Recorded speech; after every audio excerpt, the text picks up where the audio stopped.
other commitments unforeseen. So we've taken the decision to start with the Police and Crime Commissioner's report as the first item, and then do other matters of process once you are leaving at 2:30, Commissioner, and I think the Chief Constable needs to be away at 2:45. Is that correct?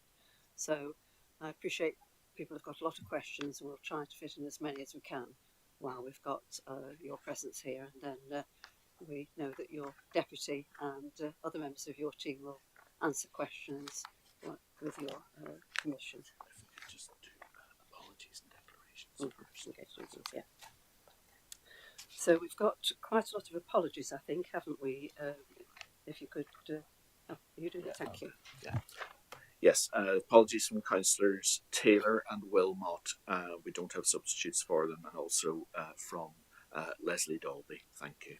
Thank you. Any declarations of interest from members, either pecuniary or non-pecuniary? Thank you. I don't see any hands raised.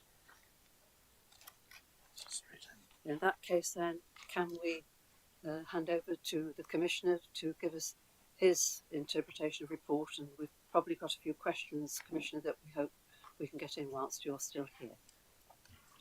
Absolutely. Thank you, Chair, for that. Again, I apologise for the fact that I'm only going to be here for 30 minutes today. Circumstances unforeseen dictate that I need to leave. So your patience would be most welcome and understanding. Thank you very much. So my update, quite a lot's been happening in the world of policing, and I think it's really positive news for Nottinghamshire, and I'm really confident that Nottinghamshire are moving in the right direction. So the first sort of update I want to briefly talk about is the Police and Crime Plan development.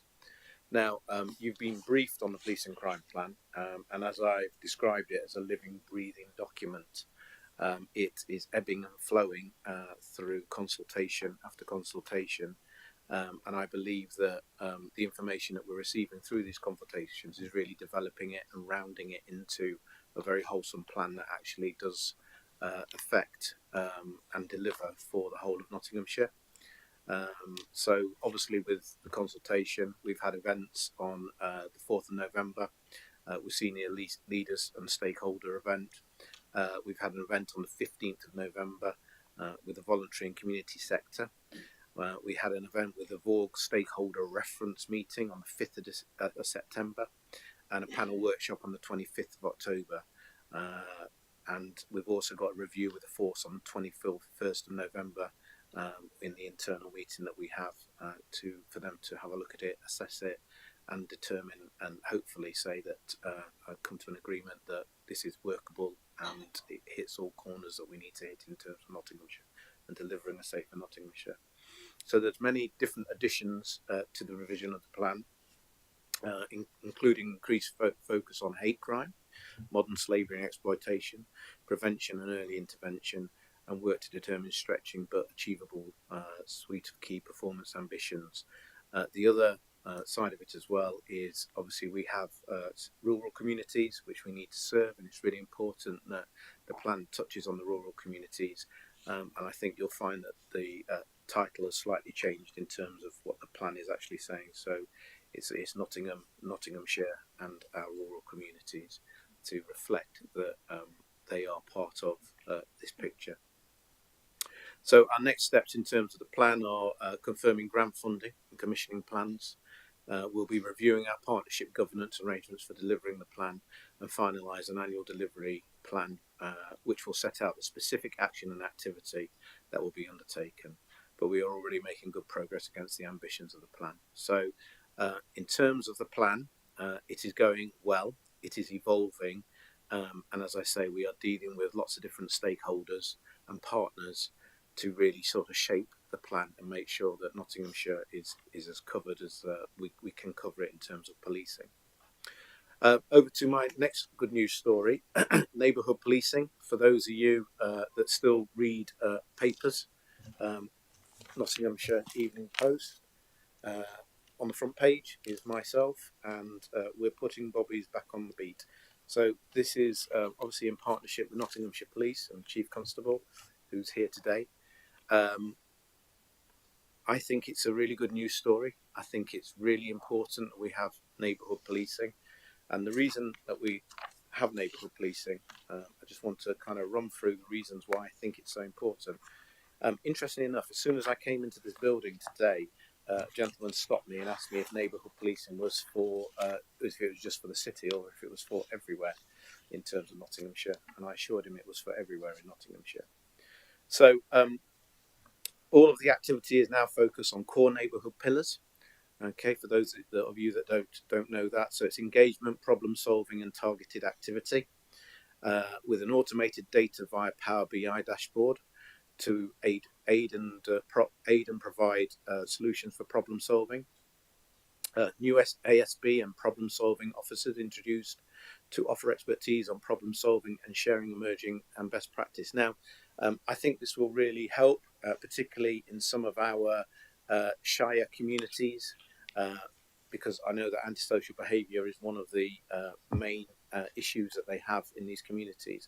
And I think having local police officers in the right place at the right time will make the difference. There's a new governance structure. The sergeants will chair local tasking meetings to identify vulnerability and hotspot-based patrol plans. Inspectors will chair multi-agency problem solving meetings, which will be termed as MAPS, MAPS. And these will be held monthly in each local neighbourhood policing team involving the local partners. This has provided an opportunity to focus on partnership working and make the best use of powers available. Use of the Knots Alert community messaging tool to engage with the public and ask residents that the issues that are being caused for concern in their neighbourhoods. So it will make it easier to identify where the problems are. Officers will be in the right place at the right time, and hopefully they can work with the community to try and resolve some of the issues earlier than perhaps once would be. And hopefully, as I say, policing is not always about enforcement. Sometimes it's about actually resolving issues with communities to make things better. So I'm really looking forward to that embedding itself in. One of the issues that Nottinghamshire did suffer from was reduced abstractions to safeguard NPT activity. So OpCatalyst, which you've been briefed on, has removed the NPT nighttime economy model, freeing up in around 22,000 hours a year, reducing abstractions to events and freeing up 16,000 hours a year. New NPT abstractions and lead policies and improvements in abstraction recording monitoring. That's something that's happening with our partners. We're working with that now with local authorities and various other NHS and other partners to make sure that this moves into the police being used and utilised in an efficient way for our public services. So interesting times. There's a lot happening. The headline is that neighbourhood policing is back. And it has been rolled out originally from October, but we're starting to see that bed in now. And the long-term prognosis is that I think you'll find that some of your local communities will hopefully be telling you good news stories about actually being able to get hold of a police officer, seeing police officers, and certain instances and certain circumstances within local communities actually being resolved. So I think that's a really good news story for everybody today. Okay, improving transparency and accountability. We held our first newly revamped accountability board last week. So it's a bit of a new approach. It's a bit of a new setup for those of you that watched it online. We've got a slightly different layout. We've also got members of the public actually asking questions on a Vox Pop style engagement tool to try and make sure that if a member of the public out there wants to ask the Chief Constable a question, they have the access to be able to do that, and the question can be asked by themselves and the Chief will answer them directly. So we're trying to make it more interactive, and trying to make it more relevant, trying to make it so that that members of the communities and public actually want to watch it and actually get something out of it in terms of their local issues and sort of questions that relate to their local circumstances. So I think that's a really good move. The Chief Constable has been absolutely, encouraged and pleased to be part of that, and is open for the scrutiny from the public as well. So that's really worked out well. and that is ongoing, as I say. Second good news story that I've got for you: tackling knife crime. So this last week was OpSector Week, which is around the reduction of knife crime and handing in knives. Just some really good news stories, really. Some good work is being done by the police in this area. Really good, strong work. And I think it's just important to note that I am now the APC Deputy Serious Violence Lead for the national picture. And I was invited to the Home Office just recently, talking to the Home Secretary and the Policing Minister about the first knife-enabled robbery task force meeting. Now, this was called because there are 6 forces that have been called to the Home Office because of their knife crime figures. We are not one of them, which is a good news story.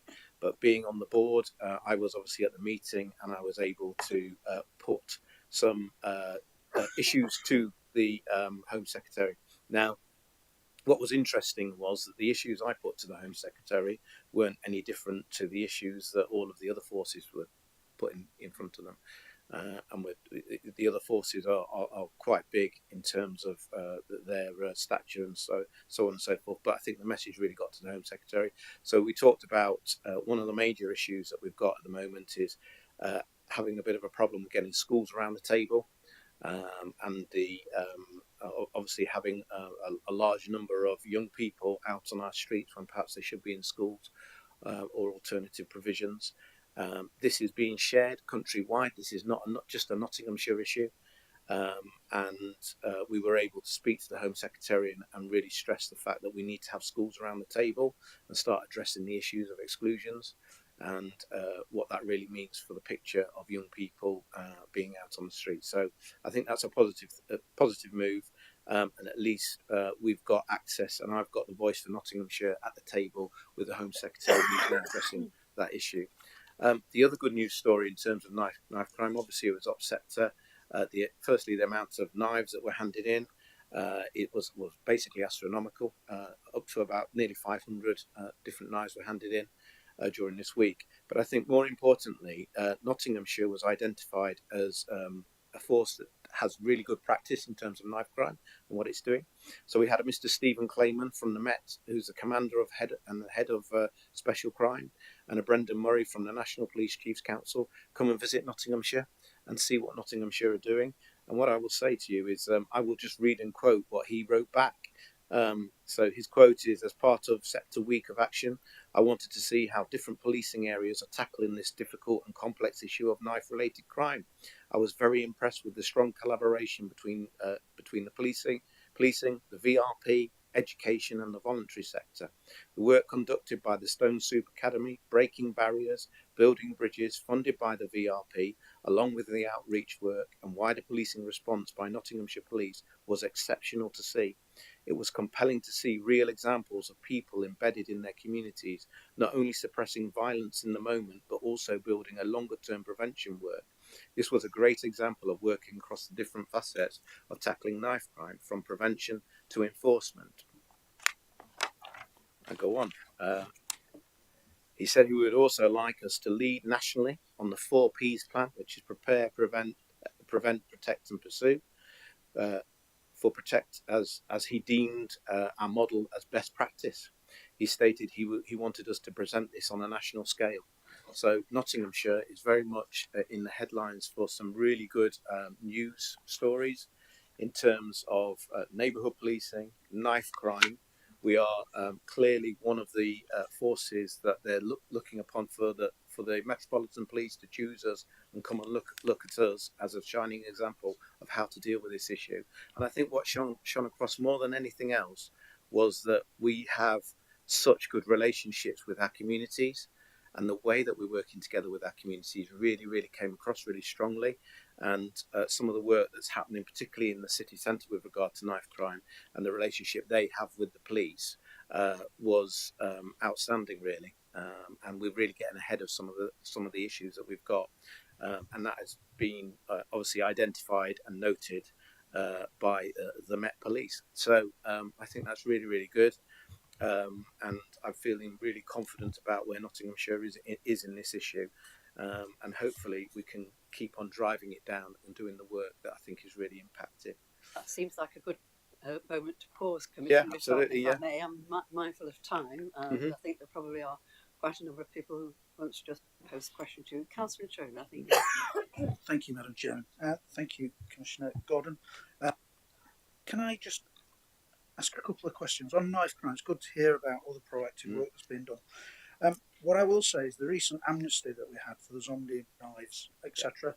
Fantastic idea, but we had nowhere in Bassett law for anyone to deposit a knife during that amnesty. And I don't know about you, but I can't see people travelling an hour to drop something off in Mansfield or Nottingham. And it just seemed a shame that we got nowhere locally in the north of the county to do that. And if that's something that we do in future, if we could just ask that we look at that, please. Yeah, absolutely. Secondly, your neighbourhood police numbers. It's great to hear. Are they in addition to the numbers that were furnished to us at the beginning of this year that Assistant Chief Constable Hook had provided us with, where we were shown the uplift in neighbourhood policing numbers, some of it as a redeployment of Operation Reacher officers and some of it additional officers? Is this number you're talking about in addition to that, or is it the same? Well, the number I've got is 240. Is that the number that you're? What number are you talking about? I'm just saying that we were provided with some neighbourhood policing increases that were going to take place this year, back at the beginning of the year, January and February, when we were doing the budget workshops. I'm just wondering, are the numbers you're talking about and advertising as new neighbourhood and additional neighbourhood police officers, are these in addition to those that we were furnished with at the beginning of the year? Well, what I will say to you is it's 240 is the number that I've got in my head, circa 240 police officers. I don't know what number you were told at that time. No? Perhaps we could get some information in due course. I'm just mindful that we've got a number of people who want to ask questions of the Commissioner before he departs.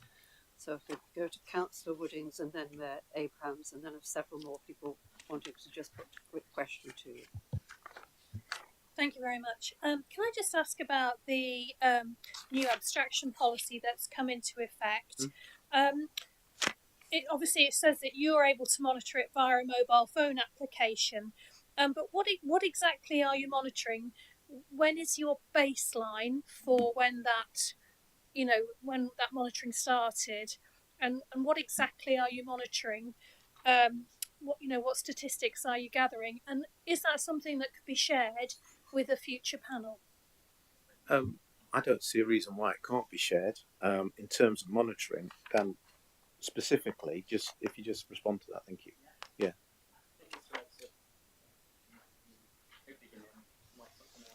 It is out.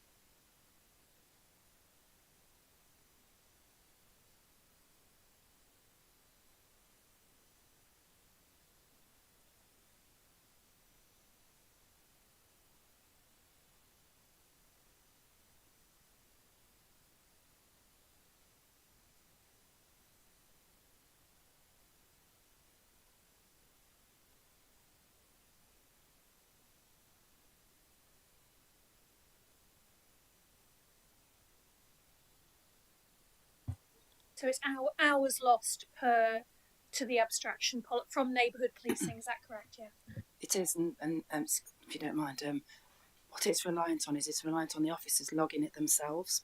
So that's why we are cautious with the figures, because if people aren't doing it correctly, it will be under recording. So we want to be really clear that when we share that information that it's in place. So I think you also asked about when it started. What we've done is we've actually already staff that have been in neighbourhoods have started using it to try and get them familiar with it, and then new staff will use it as they join the neighbourhood teams.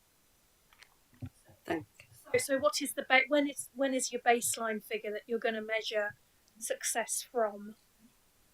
So we'll start with the with the launch of the new neighbourhood teams. We'll be looking from them, but I don't think it will take a while for it to get established, and it'll give us an understanding. I think what's really important that we get as well is an understanding of what they're being asked to do in addition to their role, so we can start to really look into that. But that's going to be monitored as well by a superintendent every month. So he will have oversight over that in the new governance structure. So we will be able to respond quickly if there are issues that we can start to readdress. Thank you. I'm going to move us on to Mayor Abrahams and then Councillor Inglis. Yeah, in connection with 4.19 and the knife crime, it's that joined up relationship between schools, community safety officers, and the police. Yeah, I was a teacher back in the day, and we used to have truancy officers then. Obviously, you get renamed different things, but that was an essential role that kind of built up that relationship where they could identify the different families or young people in their communities, and it was that kind of very important link that helped kind of get the children back into school or wherever. Is that still a thing? Is that part of this process, or does it require?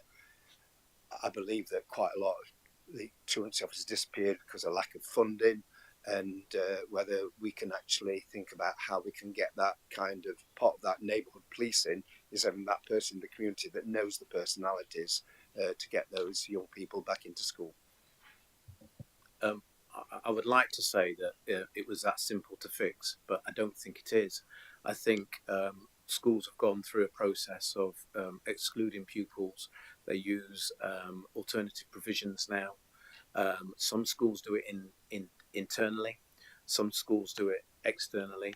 Some of the AP provisions aren't Ofsted inspected, so we don't know what the standard is of sort of education that they're getting. So I think that it's a bigger conversation around how we sort of pull this together. But I think it's very critical to our young people and the safety of our young people when we see the issue that we've got with knives, to make sure that they're in a provision that can A, manage them, but can B, also try and produce some outcomes that are to the advantage of the individuals involved in that provision. So the answer to your question is I would like to be able to see the truant officers come back in, but that will be down to budgets, and it will be down to a higher order than myself in how they decide to bring that into the round. Bear in mind, Labour's sort of pledge is Young Futures Hubs. So they're debating at the moment where Young Futures Hubs sit. So it could be local authority, it could be education. They really want to try and pick up the young people that are perhaps on the very periphery before they get into the criminal justice system. And that might be a conversation around how that actually manifests itself and what that really looks like. So until we get that sort of guidance from the government, it's going to be hard to pin down exactly what the answer is to that. But I hear what you're saying, because that logically makes a lot of sense. So I hope there is a provision in there to start being able to pick this up and pick up the particular issues that matter to our sort of young people, particularly those who are not in regular education. Yeah, just coming back on that, I think it's right. It's silent. I worked in alternative education as well, so it's interesting. It's getting some accountability when it passes on from the school to alternative provision, and so I suppose outside this meeting we need to press other departments, because we don't want to work in silos, because otherwise it won't work. Absolutely agree with you. I'm going to move us on because we've just got time for just a couple more. Councillor Inglis, then Mrs Harding, and then Councillor Ellis. I think we'll do well. Yeah, thank you, Chair.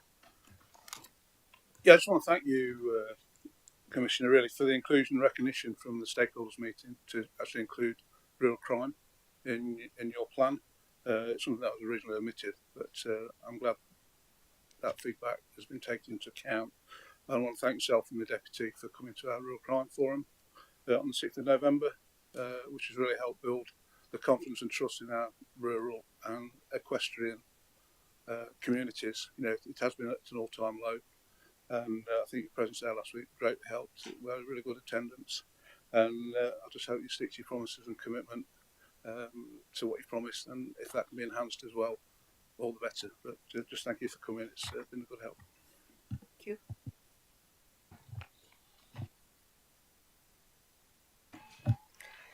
Good afternoon, Commissioner. I'd like to ask a question about the immediate justice that has been mentioned at the last meeting. Um, it's now mentioned in this report that there's 303 referrals. I think I'd be grateful to have a breakdown of what sort of crimes these individuals are committing to then be referred to the immediate justice plan. And if it's possible, probably after a year, once it's been bedded into the system, may we have a report to give us a good idea of how it's working and if it's successful. Thank you. Thank you. Absolutely no problem. And just to say that I went to an immediate justice sort of event, and I spoke to some of the individuals who have been on the immediate justice program. They were originally sentenced to 7 hours, but because they decided to go on the program, they got it reduced to 3.5 hours. And I spoke to one woman whose dog had bit somebody, and that's the reason why she was on there. But it's just a short snapshot of some of the issues that are being dealt with that really don't need to go through to court, I don't think. And I think it's a very quick, efficient way to do it. There are people there who don't want to be there, but they understand that, for 3.5 hours, it's a problem that's gone away for them. So I think there's a lot of mileage in it. I think it's quite impactful, and let's see what we can do in terms of prolonging that. Okay. Thank you. Councillor Ellis, thank you. Thank you, Chair. I have a question on partnership working, but before that, just want to thank you and the Chief Constable for the efforts in Arnold recently. We've seen we had some antisocial behaviour that's been tackled through a partnership approach, combination of dispersal orders, home visits from the police, RCCTV, and youth intervention. So a package to tackle that particular problem seems to have made a difference. So thanks for that. But you comment in the report about you're currently reviewing the partnership arrangements. I just wonder if you could give us a bit more detail on that. Do you mean the partnership arrangements at the top level? I'm thinking of the Safer Notes Board and the City Crime Disorder Partnership, or at the local, at the neighbourhood level. I think, if I'm honest with you, it's partnership arrangements across the board, and I need to know what works, what doesn't work, what affects my policing plan, and how I can utilise my time as efficiently as possible. There were over 100 different meetings that I was being asked to attend. I can't possibly do that. I can't possibly sustain that. So it's really important for us to really thin down and get to the partnership meetings where we can make the most impact and have the most effect. And one of the reasons that I appointed a deputy was because one of the things I'm finding with Nottinghamshire compared to other police and crime areas is the demand on my time and the need for the Police and Crime Commissioner to be at events with the community. Now, you could look at that perhaps as a bad thing. I look at it as a good thing, and I really think that it's really positive because it means that our communities are communicating with us. And that's what creates the need, and the 100 meetings is because everybody wants to be involved with the Police and Crime Commissioner, Office of Police and Crime Commissioner, and really wants to sort of play a part in the community. So I think that that's really powerful. However, we need to be efficient and effective, and we need to be agile. And I think that going forward, we really need to assess all of our commitments and which ones are there'll obviously be priorities, and we just need to make sure that we're as effective as we possibly can be. I'm just going to, sorry. Yeah, it's just 1 second before you depart. I wasn't quite convinced that Councillor Introna got your answer, and I just want to give you a shot to come back where you had. Is this?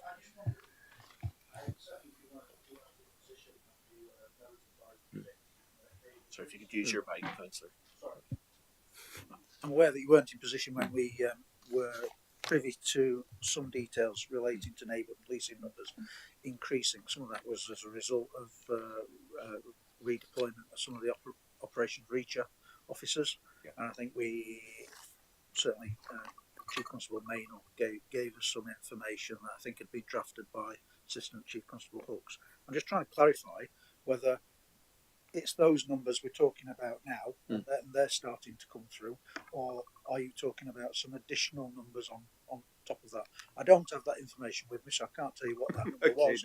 240 sounded about there, yeah. but I don't have that information right in front of me. I just wondered if we can come back on that. Can I come? Thank you. Okay, thank you, Commissioner. Thanks. I'm sure that the Chief may be able to pick up that Yeah, point, absolutely, but yeah. thank you, and we'll. Yeah. Yeah. Thank you, Commissioner. So I know in you need to be relation- away. Beg your pardon. So in relation to that question, this is part of the plan around neighbourhood policing. So the numbers that the Commissioner has spoken about are the neighbourhood teams. I think you've got in the booklet, you've seen the maps for the different districts and how many's in each area. What they are pure neighbourhood teams. And I think probably what's been caught up in the numbers previously are other teams. So the priority crime team, sometimes people have been counting that in as well. So to be really clear, the establishment for neighbourhoods is 259. So that's police officers. PCSOs is 150. I think there's 12 district inspectors and 3 sergeants at each area. We run with a 7% vacancy rate in the organisation because we've always got staff being trained. So that's where the 240 comes from. But they are staff that will be purely dedicated to the neighbourhoods, and they are the staff that will be submitting around the abstraction, the app, and they're the ones that will be monitoring. There are other officers that work within neighbourhoods, so like the priority crime teams, but I'm not counting those in those numbers, albeit you could argue they are doing work towards neighbourhoods. But this is all part of the work that we've done around neighbourhoods, dating back to the work that probably ACC Hook spoke about. Okay, thank you. I mean, I'd not seen the report until the Commissioner held it up, so I wasn't sure on the numbers. I weren't sure whether there is an absolute number of additional that he was talking about, but I see where you're coming from. That is really, and I think I've been in a number of these meetings, we always get confused around numbers, don't we? So that is categorically the number. In our catalyst booklet, there are the picture, there's an infographic with that on, and they are the numbers we can refer to. So, as part of the national uplift, the neighbour policing guarantee, there are 13,000 additional officers nationally. That a baseline is being set to monitor increase at a local area, and I think the baseline that the Home Office are proposing is measuring a slightly different thing to what we are. So they're including things like inspectors, sergeants, and potentially other roles. So there's a bit of toing and froing at the moment with the Home Office to make sure that we're measuring the same thing, which is the reason that I guess the numbers haven't been put out in the public domain as yet, because we just want to make sure we're using a consistent baseline that will be compared across the country. Okay, no problem. I'm not wanting to have a huge debate about police numbers. I just want us to be reflecting accurately to the community what's happening, because if we look at the numbers now to 6 months ago, they're 18 down. So anyway. Okay, we'll press on. We'll go back to our questions in a moment or two. There's just one that I would have asked the Commissioner, perhaps the Chief Constable might be able to help, or the Deputy. The Commissioner made a reference to right person for the right thing. Now, all the partner organisations don't work 24 hours.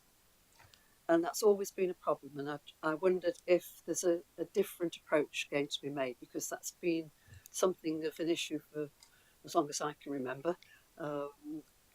Too long, probably. But unless you're dealing with 24-hour services, it's very difficult to have the right person at the right time when there's a right incident or wrong incident taking place. I'd just like to understand that. So, are you happy for me to answer that? Yeah. So, Right Care, Right Person is a national initiative that we're obviously adopting locally. We do have some partnership arrangements in place, such as a triage car that will attend if there are people in mental health crisis, which has a police officer and a member of mental health staff that assists us with that. And we also have a number of different agencies within answering the calls. But you're right, they aren't there all of the time. But what we try and do from our perspective is limit the number of people we detain under the Mental Health Act. In fact, we haven't detained anyone for a long time, and we try to make sure we do divert them to the right agencies. However, sometimes we are the only people that are there, and sometimes we have to pick up that slack. But we are working with partners to make sure we get that as working together as best as possible. Thank you. Councillor Woodings. Yes, just to come back on that, I noticed that the under the Peel report they mention about doing work that the local authority should be doing, and moving away from obviously people with mental health issues. There is a question about when people call in the middle of the night about antisocial behaviour, them being referred to the local council. And we do have some 24/7 services at the council, but not staffing to deal with antisocial behaviour between the hours of 11 and 7 a.m. So I suppose really the question we'd like is for some clarity, especially for people who go to the advice agencies, about who they should be calling, because we've got some anecdotal evidence about people being ping-ponged between the police and the council, whereas their incident is actually happening overnight when there's no other service available who actually has the ability to deal with it there and then. So really, that's the question about the right care, right care, right person, and also the Peel report feedback as well. So, in relation to antisocial behaviour, and then it calls it to call for service, then obviously if we are the right agency to attend, we will. And there may be occasions during the night when the antisocial behaviour is such that it's something that we do need to attend. We have introduced into our control room staff that deal with those types of issues, so we can actually give really good advice. So we're not actually causing people to ping pong around, but it may be worthwhile for us just to catch up outside of this meeting to understand maybe some of the instances there are, because the last thing we want to do is to bounce people around. But what we need to make sure is that we're attending incidents we need to attend. I think with the neighbourhood policing work that we're doing, the approach to our prevention hub, and the number of problem-solving activity we're going to have around antisocial behaviour, and I think it's already been alluded to around what happened at Arnold, I think we should be able to start addressing some of these issues long term and hopefully prevent some of those calls and needs for service in the middle of the night. Did you want to come in on this question, Mrs. Hardy? Commissioner, Chief Constable, I'm mindful of you've got 5 minutes. Were there any particular things you wanted to pick out? You very kindly gave those of us who were able to attend. Your team gave us quite an insightful position on where you were with Operational Catalyst. As an aside, sorry about this if there's any BBC here, but I caught Central News the other evening where they were extolling the virtues that Nottinghamshire Police were at the forefront of how to deal with crimes of theft from shops and things like that, and indeed was inviting, as far as I could see, you or your officers to go down to London as a trailblazer. I wonder if you could give us a bit more update on that. I only caught a snapshot. Okay, so just in relation to retail crime, and I anticipated there might be some questions around that, because it has been an issue we've seen since COVID. It has increased every year, albeit this year we've actually seen the numbers slow down. And this links in really to a lot of the things that the Commissioner was speaking around partnership work and how we can approach it. So in relation to retail crime, we are doing a lot of work with the Prevention Hub to try and have some long-term problem-solving approach to that. And as a result, there are a number of initiatives that we're running. I'm not sure exactly which one you were mentioning in the media, but we've got Operation Synergy, which is a collaborative project with the National Business Crime Solution, Co-op Mighty in Matalan in Iceland. And what we do is working with those particular retailers, we identify the offenders that are affecting them the most disproportionately, and making sure that we work with them to capture the very best evidence we can, pull all the offences together around those individuals and make sure that we have successful prosecutions. And we've seen some really good results in relation to that, so really targeting the right people. We've also done some work we call offender to rehab, where we're trying to reduce crime and rehabilitate prolific offenders, so by diverting them to other agencies, so not just the criminal justice route. And we've seen some really positive results in relation to that. Operation Motivation, I'm not sure if this has been spoken about before here, but this is where we are targeting places that sell on items that have been stolen, so particularly licensed premises, where we had an example where somebody stole a lot of toys from B&M, went straight into a pub, sold them on. What we do is we work with the licensee to make sure that if there are issues, we can prosecute, but we can also revoke licences as well. So that's turned out to be really positive. And then the work around immediate justice, I know that was referenced, but we do that around some of the shop theft, and we use immediate justice for that. So there's lots of different initiatives that are going on. We've also spent some time with an ex shoplifter who's talked about some sort of prevention and how shops can redesign how they where they locate their items, so to try and reduce that. So there's lots of work going on, and we are starting to see some reductions in crime as well as an increase in positive outcomes. Most of us have seen lots of things suddenly go behind glass. Yes, yeah, that's probably it. And locks. I'm mindful of your time, Chief Constable. Any Mary? Yeah, just want to take this opportunity because Mansfield has got the absolutely best figures in the whole of the county with reduction of theft. So if you ever want to do some publicity on the success of Nottinghamshire, please come to Mansfield and see how we're doing it there. And it is all about that partnership working around things you've said, but we'd welcome, publicising the fact and spreading good practice. Thank you. Thank you. I think that seems like a good point to pause. And could I just have a couple of minutes? Is that okay? Because there's just one thing I just wanted to speak about, and just to build on what the Commissioner said really around the neighbourhood policing teams, because I know that often they are the issues that affect lots of members of our communities in terms of antisocial behaviour.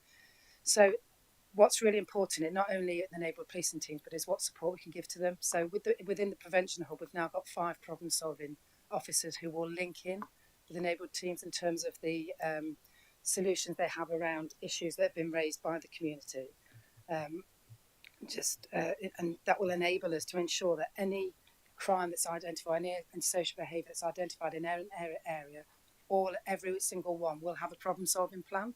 So any priority setting locally, every single thing will have a problem solving plan. So that should enable us to approach all of it in a multi-agency approach. So what I'm hoping that we'll see then is some long-term solutions rather than us just dealing with things reactively, that we're able to actually not only have a problem-solving plan, make sure that it is innovative, we are basing that on good practice and what works, and really, so, helping to not only enforce but also prevent. And some work also we've had around this, some of our designing out crime officers have done some work as well around that. So I just wanted to really stress the point of neighbourhood policing teams are going to be really important, but it's the support that's around them as well that's going to really, I think, see the success and hopefully get some of those long-term solutions to issues that I know a number of you have been hearing about for what would probably be years, and we can start to see some solutions that actually start to, the communities can start to see the difference. Thank you, Chief Constable, and thank you for giving up your time. It's been very useful.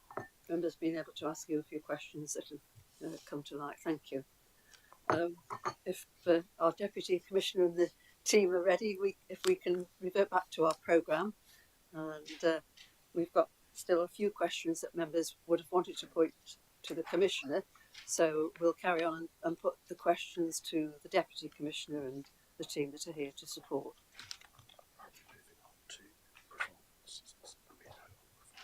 Well, we've just got 1 or 2 questions around still the performance. Yes. If we can just, there's only 1 or 2. I think Councillor.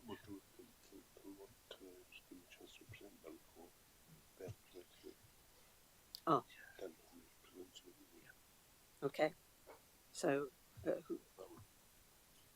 recommendations. I'm on a different page. Sorry. The performance report. Sorry. Let me get on to. We want to wrap up. Yeah. We've dealt with everything that we wanted to ask with the Commissioner and subsequent questions. Thank you, Chief Constable. Feel free to leave.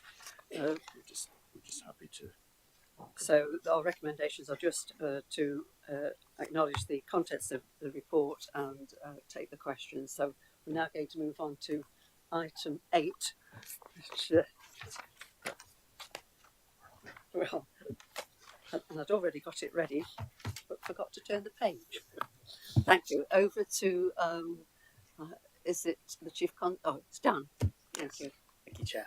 Yeah, so item 8, the overview of performance this September 2024. So as you'll see from the paper, this outlines the key performance indicators that are under consideration and due to be finalised later this week, actually, that underpin the plan. So there's 12 key performance indicators, 4 around each of the core pillars, which will be used to track progress over time. Some clear ambitions that will be set against each.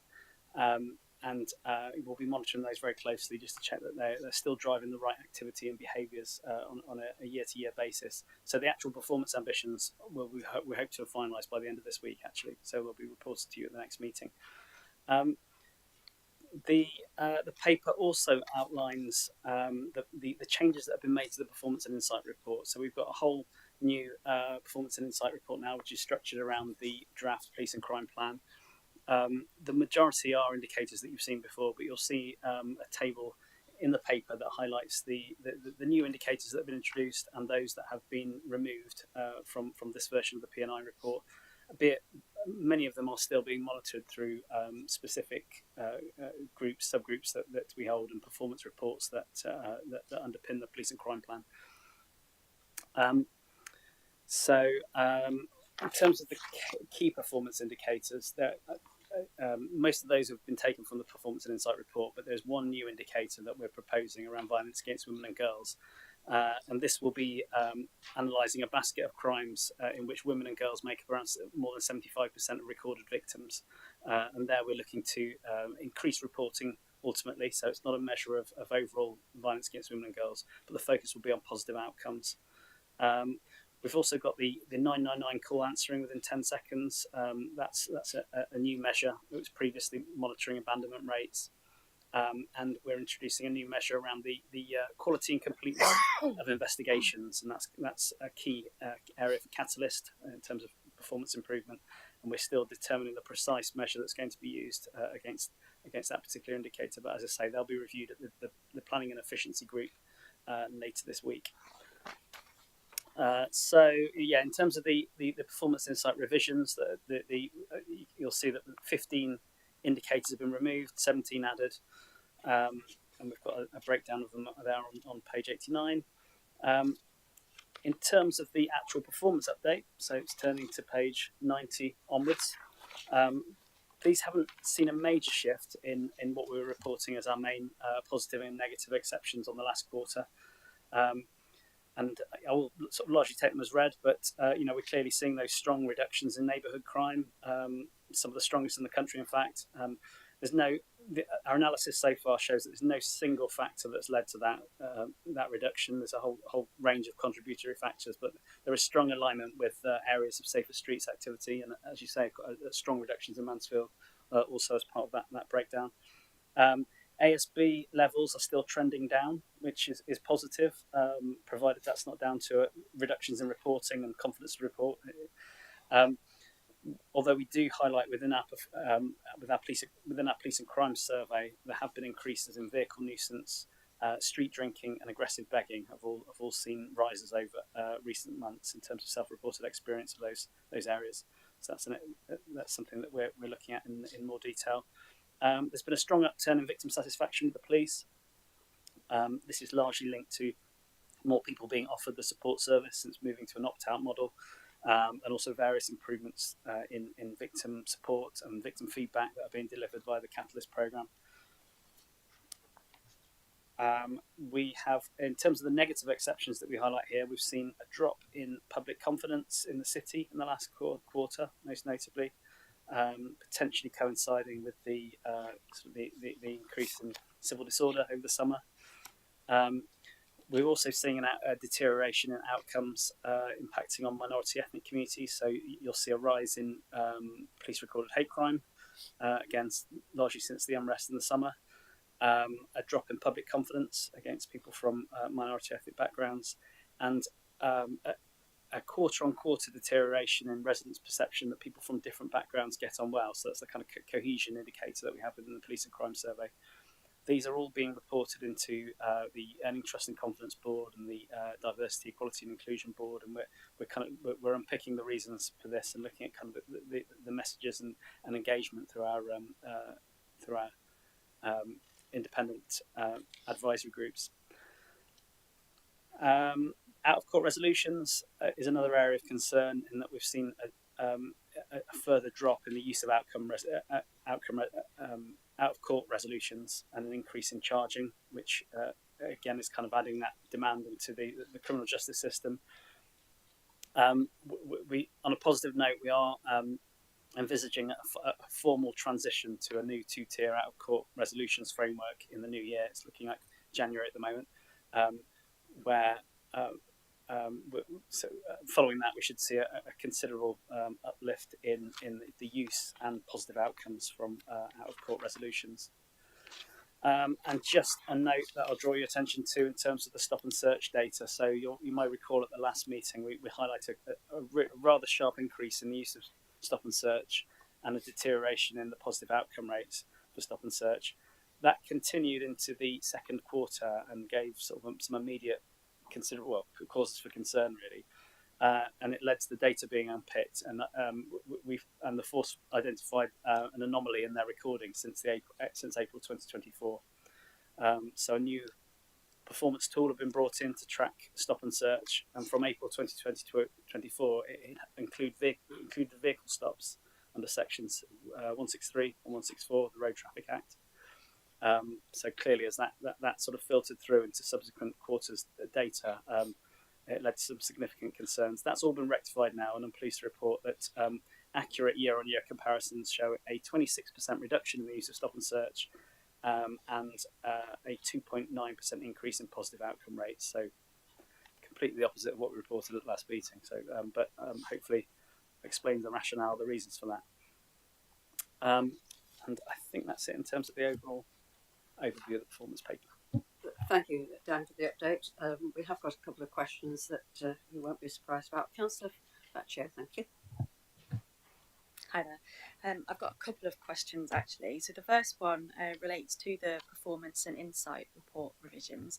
Just wondering if you could explain why some of these indicators are no longer included, especially the three at the bottom, which are specifically going to be like violence against women and girls type of offences, and also there's a number which are to do with kind of like online fraud and offences online. I was wondering why they have been taken out and how they are kind of being dealt with. So they've been taken out of this level, but they are still being monitored and tracked. So we have a violence against women and girls performance pack, which is reviewed by the VORG partnership on a quarterly basis, which includes this more granular level of detail.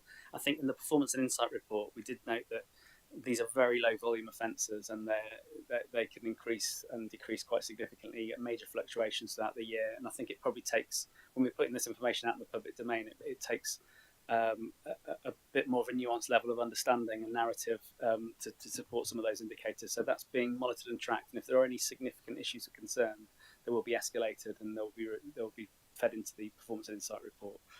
So that's the VORG related offences. I can assure you that they are still being tracked.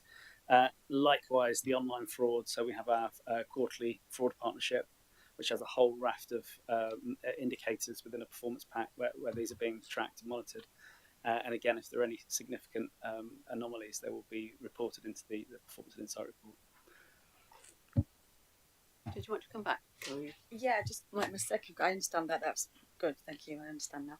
My second question is to do with 101 calls. So in paragraph 5.6, the report says that the force has a strong call answering performance rates.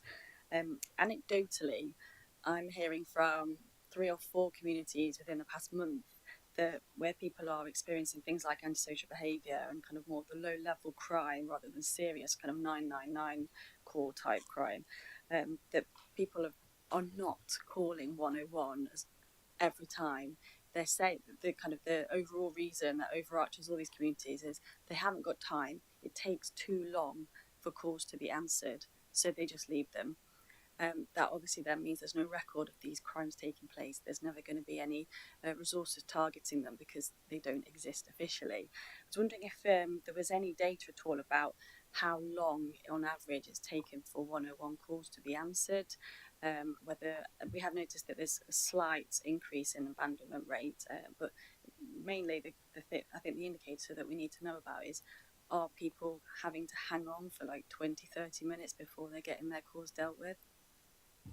So we do have an indication of how many are answered within 2 minutes, which is kind of the accepted time for 101 wait. What we don't have at the moment, recorded in this, is understanding what those outliers are. So those that aren't answered within that time, what the parameters of the wait, and I think that would be useful information for us to capture and understand. So we will look into that as part of our performance and insight report.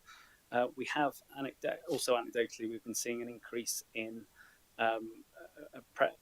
people approaching our front counters across the force area, and we've been trying to understand what have been the driving factors behind that, and failure or difficulties accessing the 101 service has been raised as an issue. So we want to look into that again in more detail to understand, if that is indeed a factor. So I think there's a lot that sits below these headline indicators really, and it's helpful to hear the anecdotal insight that you're getting as well in terms of things that aren't being reported. I will say that in terms of the overarching picture in terms of ASB, we do capture that via our police and crime survey. So of the 4,500 people that we've surveyed, we ask about your experience of antisocial behaviour in the last year, and that has been showing a general downward trend, but we are seeing these slight upturns in particular areas. So thanks. Thank you, Dan. I think the Chief Executive wanted to come in. Thank you, Chair. Just very briefly, and we will look into any anecdotal issues with the 101. I think it's covered in the PCC update report, Chair, that the PCC last week held at the Accountability Board a focus on contact management, had a look at the figures, which are the best ever that Nottinghamshire have seen. So those anomalies, the Commissioner is very keen to understand what's happening there, but also looks at online reporting, and the Deputy Police and Crime Commissioner also raised a question around whether the public could have an application on their phones that would make online reporting a lot easier. We need to make the service as accessible as possible. So the Deputy raised that, and the force are going to have a look at what can be done in relation to that. Come in, Deputy. Basically, the way I look at it, if an incident's going to happen, people want to report it there and then, and they want it as easy as possible. So what we've suggested, they should look at an app, because if you if you're a victim in an evening, if you don't report it then, when it comes to tomorrow, you think twice about reporting it, and you also think, what is going to happen? Do I get an outcome? But having that app instantly, you want to report it there and then, and that's the experience I've heard from some people. Or it just takes too long when you're phoning. Even online, you've got to fill a lot of information online, but on an app, it could be for hate crime, it could be for violence, it could be for assault, anything. So they are looking into that. Thank you for that. Thank you. Very promise. Thank you.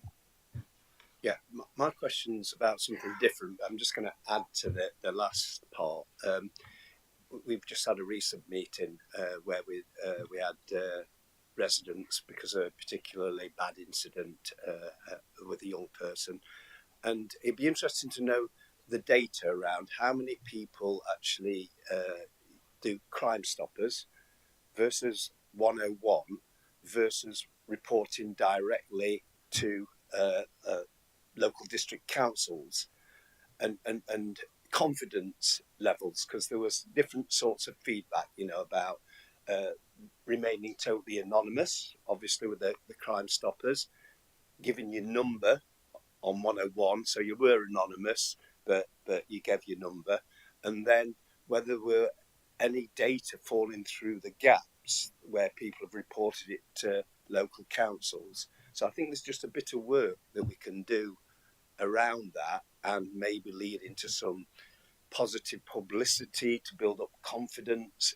in the system, against that anecdotal evidence. Because what we found in our meeting, obviously, a lot of that, I'm not saying it's not true, but a lot of that anecdotal evidence wasn't substantiated by saying, well, they were saying they reported it, and it wasn't there in any of those places. So, I mean, the important thing at the end of the day is to build up confidence that people will use the system because it all falls apart if we don't record it, doesn't it? So back to my real question. It was around 5.2, and how long will the hotspot funding continue? Is there going to be another round of it? And the reason I ask for that, because I think it's been quite effective. I know we're always kind of, it's a fourth road bridge and things move around from one area to another, but it really does build up public confidence that you tackle issues in hotspots, and also how much of that ties in really with the provision for youth, going back to immediate justice, and whether we can highlight whether that partnership exists to make it successful, or it's a funding issue that needs to be dealt with, maybe not just as part of the PCP, but from other agencies, because unless we get that joined up thing, we'll never break the circle that Kate was referring to.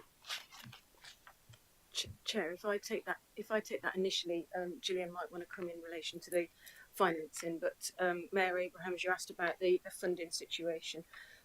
Those projects, those initiatives that you mentioned are due to end their funding next year. Whether this government announces something similar that's got a different title and different funding stream, we don't know yet until the Chancellor's announcements in December.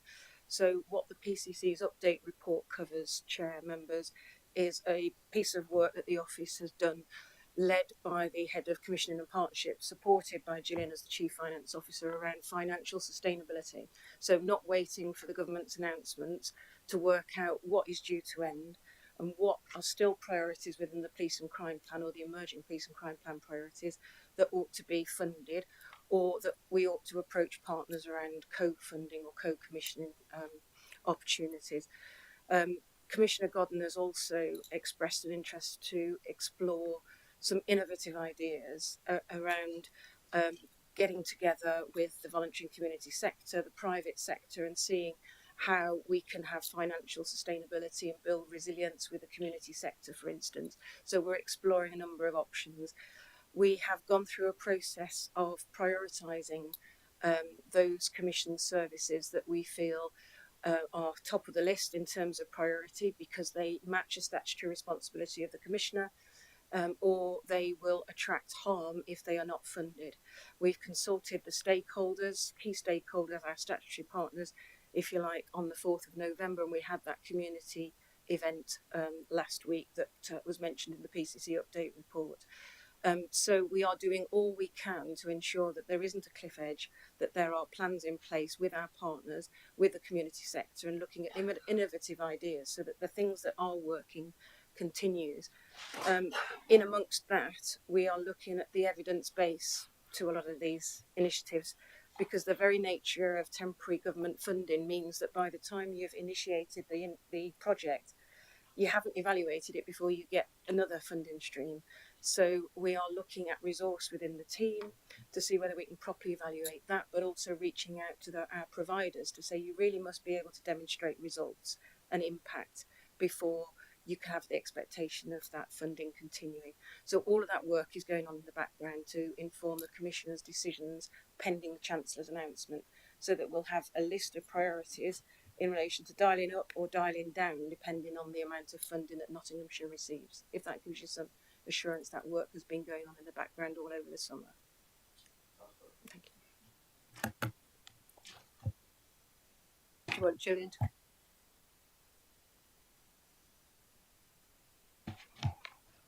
No? Don't need any further? Okay, thank you. We've got two more questions on this particular area. Councillor Ellis first, please, and then Suma Hardy. Thank you, Chair. Looking at page 101 of the bundle, on the indicator of police recorded hate occurrences. Now, we've had some rather unfortunate discussions nationally about the difference between non-crime hate incidents and crime hate incidents. I just wonder if the Deputy Commissioner would want to say anything about whether if we have a breakdown between non-crime and crime incidents in there? And is there anything we need to let people know about what it really means? Thank you.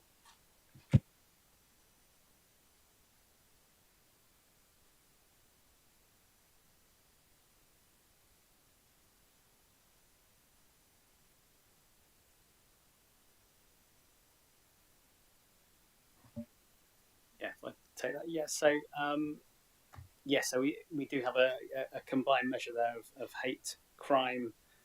So they're offences that qualify as a Home Office mandated crime category, and then the non-crime incidents are those that may have had a sort of a hate-related dimension, but are not actually offences as such, mandated criminal offences. So it does include a full breakdown of both there.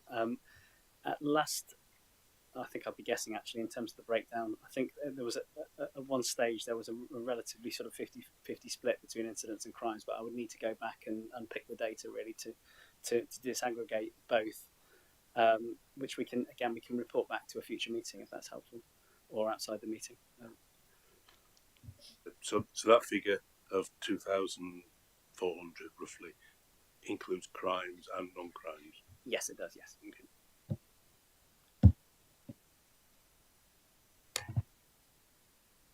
Oh, I'm going to come back and give information on that. Thank you. Yeah. Yes, the full breakdown I can provide, but yeah, I don't have it to hand, unfortunately. Do you want to come in, Deputy Commissioner?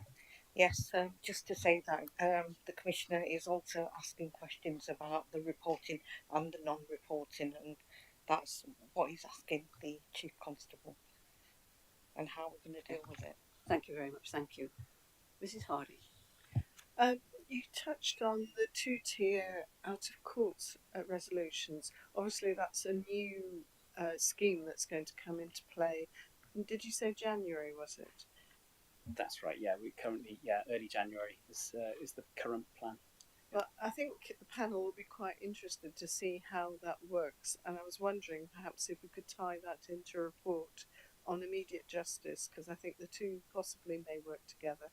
I don't know, it's something perhaps to consider, but then by I think September we will know how that's working as well as the immediate justice as well. Thank you. Thank you very much. I think that's the last question on this particular paper, item 8 on the performance up to date. So we've duly accepted and scrutinised the report as required. We now have to move back to parts of the committee meeting that we haven't yet covered.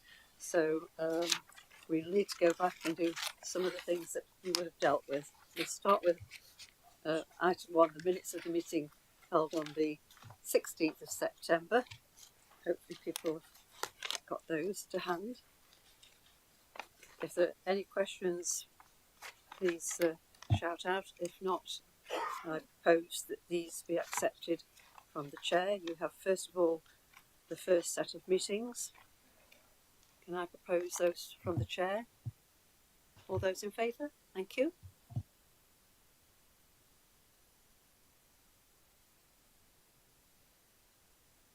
We then go on to the confirmation hearing minutes held on the same day. Again, if people have had a chance to look at those, can I propose these from the chair? All those in favour? Thank you. Those are carried.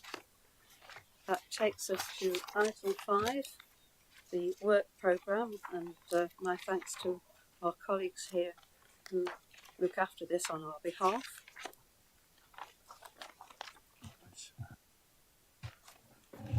Right, good afternoon. So you have the work programme in front of you there, and you'll see that we're about to enter into the budget cycle for January and February. So we've got 2 budget workshops coming up at the end of January, followed by the formal meeting to consider the precept.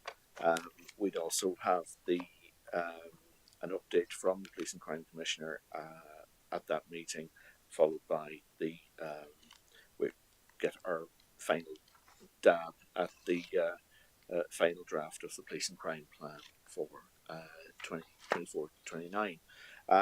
And just to remark that arising from discussions earlier we'll update this document to include immediate justice stroke two-tier out of court resolution for the September meeting, and it's just open to the panel to suggest any further actions on the programme.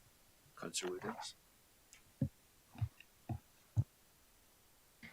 Yes, thank you. At some stage, I think it'd be timely to have an update on the violence against women and girls strategy. Obviously, it's early days at the moment to know how that's bedding in, but looking at some of the performance statistics, particularly, for example, domestic homicide rate and things like that, which are increasing nationally and obviously have increased in Nottinghamshire alongside with the national trend on that. I think it would be quite timely to have something about that in one of the New Year meetings, maybe the March meeting. I'm not sure. I'll be advised really about when it would be a good time to actually have a look at some of the actions that have taken place under this Police and Crime Commissioner, and just see how things are going. Thank you, Councillor. Oh, it's Mrs. Harding next. Thank you.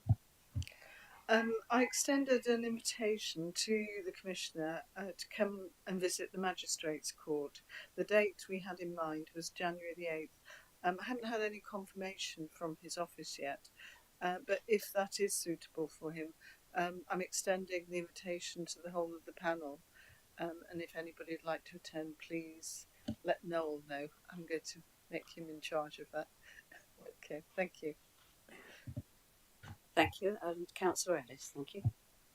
Thank you. The Commissioner's report points out that we're expecting the inspector to visit the force in January. I just wonder, would we expect to have a report on that by our February meeting? Yeah, I think in the February meeting, Chair, it was envisaged that the PCC's update report would cover that aspect as well. Rather than having a standalone report, we routinely use the PCC update report to give those updates. We're also scheduling those visits to force headquarters, which was in the actions. So that it may be part of the Chief Constable's briefing if we can get those 6 monthly ones in the diary. I know Rachel's working with Noel in relation to those dates. Thank you. They're very helpful pointers for us. Thank you. Do you want to come back on that? No, at all. Thank you. Thank you for those additional things that we'll update for the next meeting. Thank you very much. That takes us then to item 6, the annual report. We're presenting this for the last moment of any very minor amendment, I think it's fair to say. Yes. People have had plenty of opportunity to scrutinise. And the idea is that if there's very little, then we can conclude this and get it put on to the internet and various other things. Exactly so. I'm taking silence as golden. If there's any minor typo that someone spotted that our scrutineers have missed, you'll get a box of chocolate. Not from me, you won't. No, from me. But after a while, you don't see things after a while. Any last minute comments? If we could have them by Wednesday, please, because we'll be speaking to the printer shortly after that. Thank you very much. Thank you. That takes us then to item 9, complaints and reviews assurance. Not sure who's leading on this. Is it the Chief Executive? Yes, Chair. Sorry, I'm still coughing from Noel's generosity. Yes, so the complaints report, Chair, I'm mindful of time, and obviously the Commissioner's no longer here. So just really the headlines. There's 2 aspects here that's included in the report, as it was the last time this item came before you and members, that relate to 2 aspects of the PCC's responsibilities vis-a-vis complaints. One is in relation to his oversight of the Chief Constable's handling of complaints by members of the public against the actions of the police as part of his holding to account arrangements, and specifically under the Police Reform Act 2002 as amended. And the other aspect is the PCC being the review body in relation to complaints of a certain nature. Lisa Gilmore in my team is the senior complaints and reviews manager, and she's prepared the report, and she deals with this aspects of work for the office and with delegated responsibility on behalf of the PCC. In relation to complaints handling, I just wanted to supplement to what's said in the report in relation to that oversight. So there's dip sampling that's mentioned in complaints handling, but also Lisa and I meet regularly with the Forces Head of Professional Standards Department just to talk through issues, trends, themes developing in relation to that. And we also meet with the IOPC at an oversight meeting with the Head of Professional Standards as well to have a look at themes. In relation to the complaints reviews that come to the PCC where a complainant member of the public is still dissatisfied, again, it's set out in report in relation to the headlines there. We want to follow through the learning in relation to those aspects to make sure that those recommendations that have been put back to the force are followed. Where a PCC makes a recommendation, they are only recommendations. Where the IOPC do so as the relevant review body, they are directions. But we do like to see through that loop and make sure that organisational learning and individual officer learning has taken effect. There's a force organisational learning and ethics body as well, a meeting that goes ahead that I sit on, and they have key reports from the Head of Professional Standards, again in relation to themes. On top of that, I meet weekly with the Deputy Chief Constable, where we talk about operational issues, including complaints and misconduct issues. So there is a plethora of arrangements in relation to holding to account and in relation to the review regime around complaints. If there's any specifics, I might have to take them away for Lisa in relation to individual cases or numbers, but otherwise I'm happy to answer any questions, Chair. Thank you very much. I think everyone's had a chance to read the report. Thank you. Any questions that people would like to raise on this matter? I've got Councillor Fletcher and Councillor Ingram. So my question is just around paragraph 3.12, where it talks about the case time to resolve a complaint.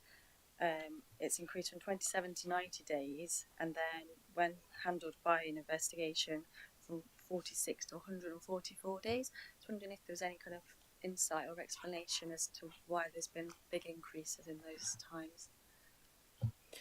No, we've raised the question, and we had the last meeting with the Head of Professional Standards cancelled, so I'm due one next week to ask that, to see what the answer is to that particular question. We can come back to the panel and provide the answer, Chair. Are you content with that, Councillor?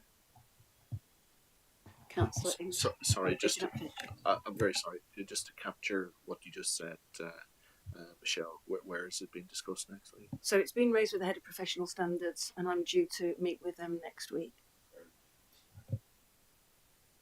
Councillor English, thank you. Yeah, thanks, Chair. I get a very similar question, to be honest. Just for the length of investigations that the IOPC seem to drag out for years for officers.